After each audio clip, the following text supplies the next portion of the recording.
Abel Sanchez been running that trap ever since Golovkin started training camp. A little bit more, running that trap like a Dodge Charger with the Hemi in it. This your boy CJ Goodfella back with the boxing clinic.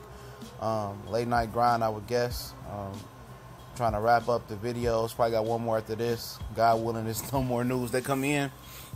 I've been flooding, just like everybody else been flooding today with the Broner and Garcia press conference. Came with a lot of, fireworks and a lot of talking. And a couple more days we won't be talking. And, a couple more months we won't be talking about this no more because it's going to be a reality. Well, Abel Sanchez is running this trap again, saying that Canelo slaps, with his punches. He don't have no real power.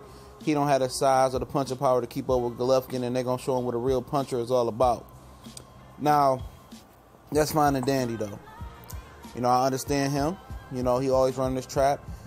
Said that Danny Jacobs wouldn't make it past 8, or some shit like that. Jacobs went the distance, and I felt Jacobs won. But it was a close competitive fight. Have no issue with them giving it to Golovkin.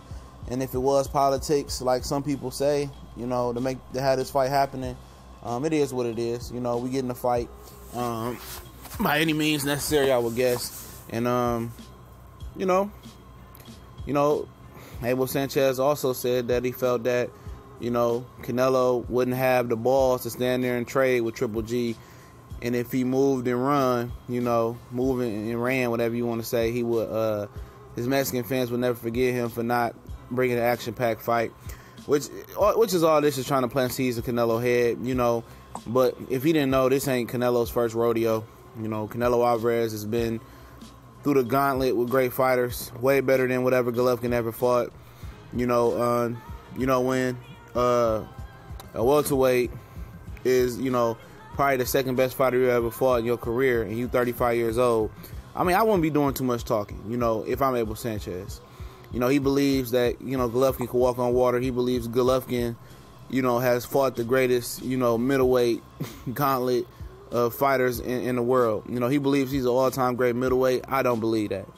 This can solidify him as a legendary middleweight, up there.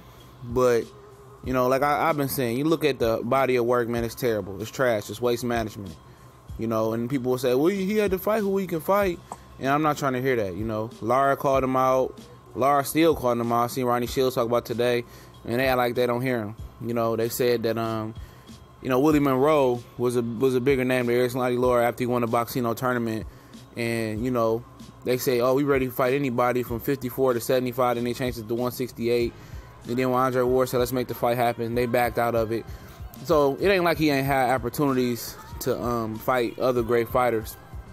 But he passed on them because he was waiting on this fight. And I ain't hating, and I ain't mad at him, this fight brings the most chips to the table. You got to do what you got to do. If you got to fight a whole bunch of Matthew Macklins, Willie Monroes, and, Adamos and Gabriel Rosados, do what you do.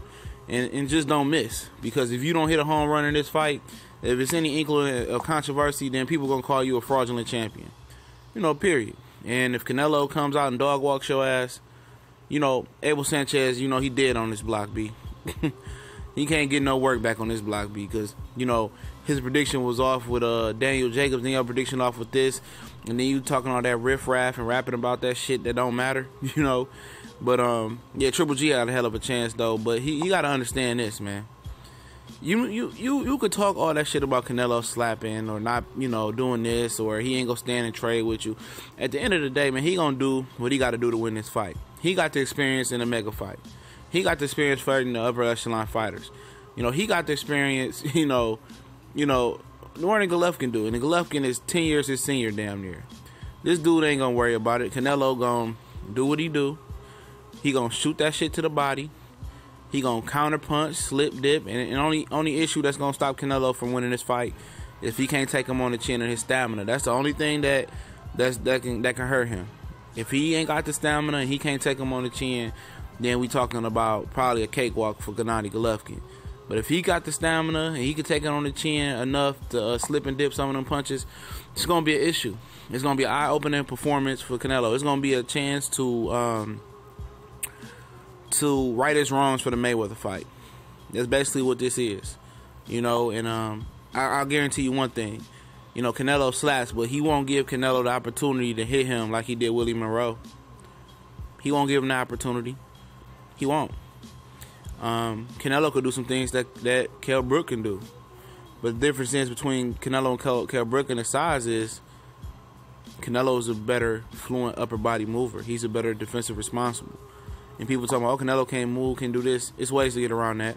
But can't wait to see the fight, man. You know, Abel Sanchez can run his trap. Canelo handle his business. And we're going to see.